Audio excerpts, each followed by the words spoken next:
झारखंड में इस वक्त डिलिस्टिंग, राज्यसभा चुनाव और सियासी उठापटक की खूब चर्चा हो रही है।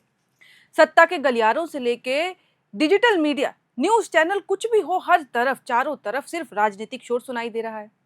लेकिन इसी शोर के बीच रांची से लगातार बच्चे लापता हो रहे हैं, गायब हो रहे हैं, लेकिन उसकी खबरें दब जा रही हैं। मासूम गायब हो जाते हैं, परिवार टूट रहे हैं, माँ बाप का रो रो के बुरा हाल है, आंखें सिर्फ इस इंतजार में बैठी होती हैं कि मेरा बच्चा कब आएगा। मगर ऐसा लगता है कि शहर के शोर शराबे के बीच इन सब की जो चीखें हैं वो कहीं ना कहीं दब जाती हैं। बच्चे ऐसे लापता हो जाते हैं, ऐसे गायब हो रहे हैं जैसे कि मानिए कोई पेंसिल या खिलौना हो। कोकर खोरहा टोली की 19 महीने की अदिति पांडे पिछले 17 दिनों से लापता है, लेकिन अब तक उसका कोई सुराग नहीं मिला। और ये मामला अभी थमा भी नहीं था। माँ बाप अभी रो रहे हैं इस उम्मीद में कि मेरी बच्ची वापस आएगी, कि वहीं जगन्नाथपुर और दुर्वा इलाके से दो भाई बहन गायब हो जाते हैं। और जब ये घटना सामने आती है तो फिर एक बार फिर से ह्यूमन ट्रैफिकिंग और बच्चों की सुरक्षा को लेकर कई सवाल खड़े हो जाते हैं, जैसे कि हर मामले में होता है। और सबसे डराने वाली बात यह है कि ये कोई पहली घटना नहीं है, और इसीलिए मैं कह रही हूँ कि बहुत नॉर्मल हो चुका है। रांची के कई इलाकों में पहले भी बच्चे गायब हुए, कुछ बरामद हुए तो कुछ आज तक फाइलों और इंतजार के चक्कर में कहीं ना कहीं गायब हो गए, जिनकी जानकारी आज तक नहीं मिली। मामला शुरू होता है कोकर से। कोकर खोरहा टोली से 9 मई को 19 महीने की बच्ची लापता होती है, अदिति पांडे। अब 17-18 दिन हो चुके हैं, लेकिन कोई सुराग नहीं। अदिति को खोजने के दौरान 10 मई से 12 मई तक खोरहा टोली के स्वर्ण रेखा नदी, जो कि नाला बहता है उनके घर, वहां पे एनडीआरएफ और पुलिस की टीम लगातार जांच करती रही। 12 मई को गाड़ी गांव और लोआडी सीमा स्थल पर एक नाला बहता है, उसी एरिया से गुजर के जो जाता है, वहां एक कंकाल मिलता है, कुछ अवशेष मिलते हैं। कोर्ट के आदेश से डीएनए टेस्ट के लिए सैंपलिंग किए जाने के लिए उनको आदेश दिया जाता है। 14 मई को रिम्स पहुंचता है वो, लेकिन आज तक रिपोर्ट नहीं। लेकिन अब जब रिम्स ने डीएनए टेस्ट के लिए सैंपलिंग तैयार कर फोरेंसिक साइंस लेबोरेटरी को नहीं भेजा है, तो सवाल उठते हैं कि क्यों, आखिर ऐसा क्यों? क्योंकि इस वजह से अब तक डीएनए टेस्ट की प्रक्रिया शुरू भी नहीं की जा सकी है। दूसरी ओर परिजन बेहाल हैं, रो रहे हैं। लोग अदिति को ढूंढने के लिए सड़कों पर उतर रहे हैं, लगातार प्रदर्शन कर रहे हैं, लेकिन हाथ कुछ नहीं लगता। और अब इस संबंध में रिम्स फोरेंसिक ने जो है आगे बरामद जो अवशेष मिले थे उनके डीएनए सैंपलिंग के लिए कार्रवाई शुरू कर दी। 27 मई तक प्रक्रिया पूरी कर सैंपल जो है वो डीएनए जांच के लिए फोरेंसिक साइंस लेबोरेटरी को भेज दिया जाएगा। लेकिन ये मामला क्या है? ये पूरा मामला चल रहा है, लेकिन इस पूरे मामले के दौरान जब माँ बाप से बात करते हैं तो वो साफ कहते हैं कि जब हम पुलिस से पूछते हैं कि आखिर मामला कहाँ तक पहुंचा, तो वो हमें ये कह के भगा देते हैं कि अभी तो हम इंटरनली कुछ जांच कर रहे हैं, उसकी हम जानकारी नहीं दे सकते। अब माँ बाप का रो रो के बुरा हाल है। बीते कुछ दिनों में ये तस्वीरें देखिएगा, ये तस्वीरें उस प्रदर्शन की है जो ये माँ बाप अपने बच्ची के लिए कर रहे हैं। जायज सी बात है, जब माँ बाप को जानकारी नहीं है कि उसकी बच्ची कहाँ है, तो कुछ तो सुराग मांगेंगे, ये उम्मीद चाहेंगे कि मेरी बेटी ठीक है या नहीं। और ये प्रदर्शन एक बार नहीं, 2 बार नहीं, 3 बार हो चुका है। और इस सब मामले में पिसता कौन है? सिर्फ माँ बाप। जब माँ बाप से बात की तो उन्होंने एक चीज साफ साफ कही कि हमारे घर पर 6 दिन तक पुलिस ऐसे आई, कार्रवाई ऐसी कर रही थी रांची पुलिस, जैसे मानो आज ही मेरी बेटी अदिति को वो ढूंढ लाएंगे। और हम भी खुश थे कि चलिए पुलिस जो है वो अपना काम कर रही है, लेकिन 6 दिन बाद सब गायब। उनका सामने से कॉल छोड़िए, हम जब कॉल करते हैं तो ज्यादा जानकारी तक नहीं देते हैं। और अब जब मैंने कहा कि आपको क्या लगता है, तो उन्होंने साफ जवाब दिया कि अब हमें तो ऐसा लगता है कि ये लोग जांच कर भी रहे हैं या नहीं। सोचिए ये प्रशासन के ऊपर सवाल कितना बड़ा खड़ा करता है, जब माँ बाप को ऐसा लग रहा हो कि बच्ची गायब है, लेकिन जांच पड़ताल नहीं हो रही है, उनको कोई जवाब नहीं दिया जा रहा है। और अब वो तंग आ चुके हैं। वो ऐसा करें, अगर ऐसा होगा तो जो हम प्रदर्शन शांतिपूर्व कर रहे थे कि हाँ चलिए किसी को दिक्कत ना हो इससे, जो गाड़ियां चल रही हैं रोड पे उनको दिक्कत ना हो, अब हमें लगता है कि हमें अपना आक्रोश दिखाना पड़ेगा। क्योंकि उनको ऐसा लगता है कि जब तक आक्रोश नहीं दिखाएंगे उनको न्याय नहीं मिलेगा, उनको उनकी बेटी नहीं मिलेगी। बच्ची की जो माँ है वो रो रो के अपना बुरा हाल कर चुकी है, खाना पीना नहीं खा रही है, और उस चक्कर में उनकी तबीयत खराब हो रही है और लगातार डॉक्टरों के चक्कर। लेकिन अब ये एक आम सा सिलसिला बन चुका है, क्योंकि ये एक मामला है जो कि रांची के कोकर स्थित खोरहा टोली से आया, और ये मुसीबत अभी खत्म भी नहीं हुई थी कि वहीं दूसरी खबर आ जाती है।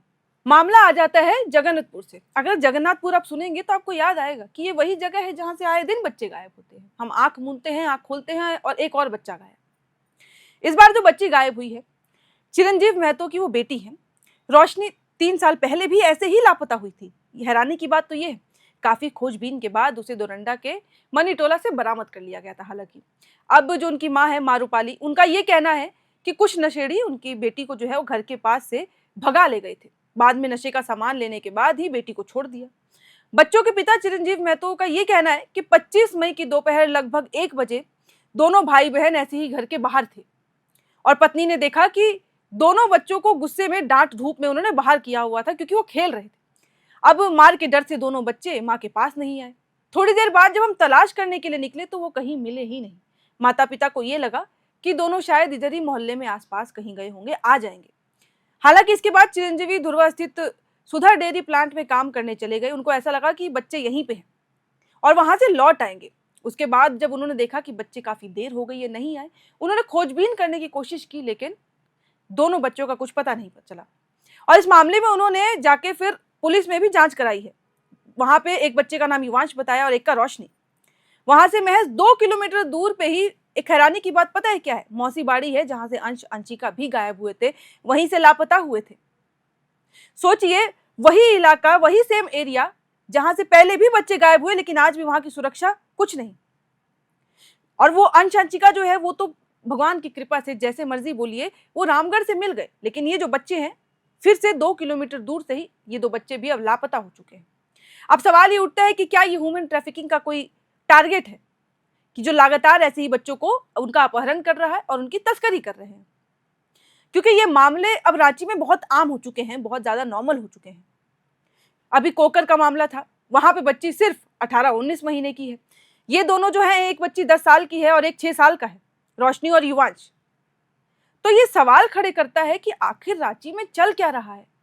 हर मुद्दे पे बात की जाती है, लेकिन जिस तरीके से अदिति पांडे के पिता ने बताया कि विपक्ष की भी अगर हम बात करते हैं तो बीजेपी भी नजर आई थी कि हम आपके लिए आवाज उठाएंगे, लेकिन कई दिनों से वो भी मौन है, वो भी शांत है।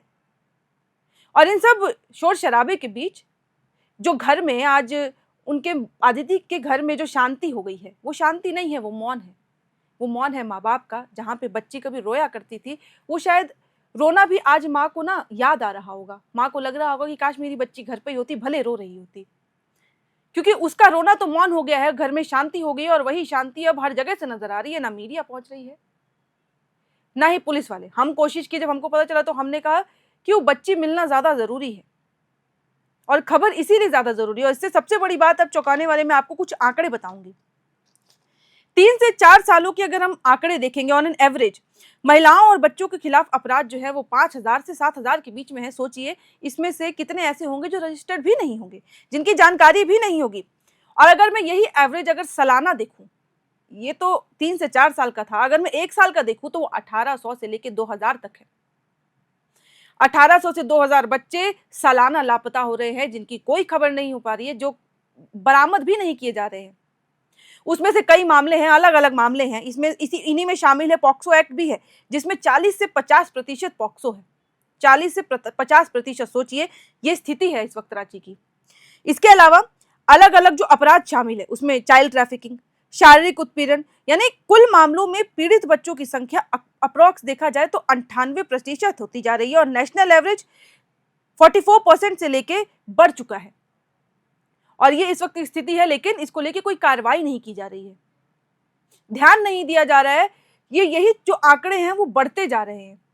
जो सालाना आंकड़े कम होने चाहिए वो लगातार बढ़ रहा है, जबकि ये दावे किए जाते हैं कि हम इन सब को लेके काफी योजनाएं चला रहे हैं। सिक्योरिटी हर जगह मौजूद है, कहाँ मौजूद है वो नजर नहीं आती। इसके बाद हर साल केवल सिर्फ रांची में 500 से 700 बच्चे जो है वो सिर्फ नाबालिग बच्चे हैं जो लापता हो जाते हैं, जिनकी कोई खोज खबर नहीं है। और ये आंकड़े बताने का सिर्फ एक मकसद है कि ये खबर हमने सिर्फ शायद 2 बच्चों 3 बच्चों की बताई हो, लेकिन ऐसे शायद कई बच्चे हैं जो लापता हो रहे हैं। जगन्नाथपुर से ही, धुरवा से ही पंकज दास नाम का भी एक बच्चा लापता हुआ था। हालांकि उसकी बरामदी की गई, वो वापस आ चुका है।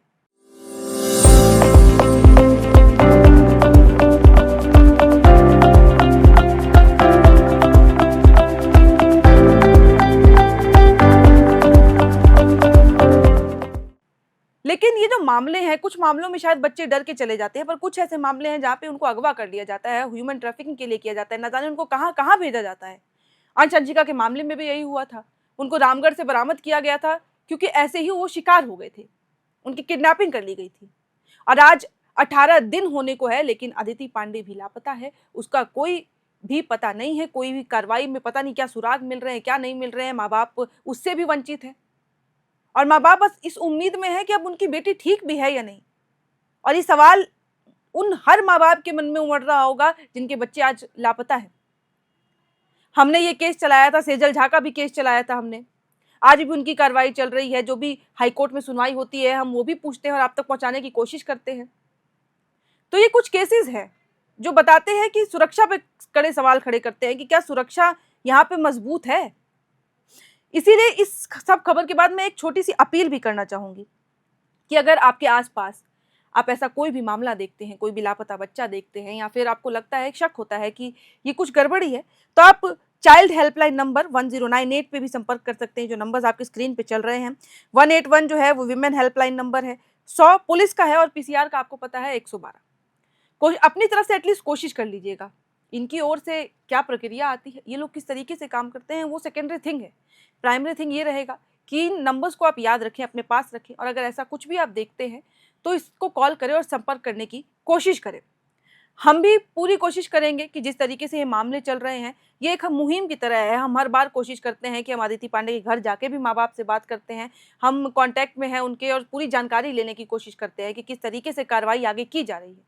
तो ऐसे ही और जो ऐसे मामले आएंगे वो हम आप तक पहुँचाते रहेंगे। और आपसे भी ये आग्रह है, अपील है कि अगर आपको ऐसा कोई भी बच्ची दिखती है, स्क्रीन पे इन बच्चियों की तस्वीर भी चल रही होगी, तो कुछ भी ऐसा दिखता है तो कमेंट बॉक्स में लिख के ज़रूर बताइएगा कि कहाँ से है, क्या कहाँ आपको ये बच्चे नज़र आए हैं, कुछ भी, या फिर हमसे किसी भी प्रकार से संपर्क करने की कोशिश करिएगा। आप हमारे सोशल मीडिया पे भी हमको मैसेज कर सकते हैं। फिलहाल इस वीडियो में इतना ही। कैमरे के पीछे मौजूद थे हमारे सहयोगी अभिषेक और ऐसी ही और खबरों के लिए बने रहें एयरनाउ के साथ।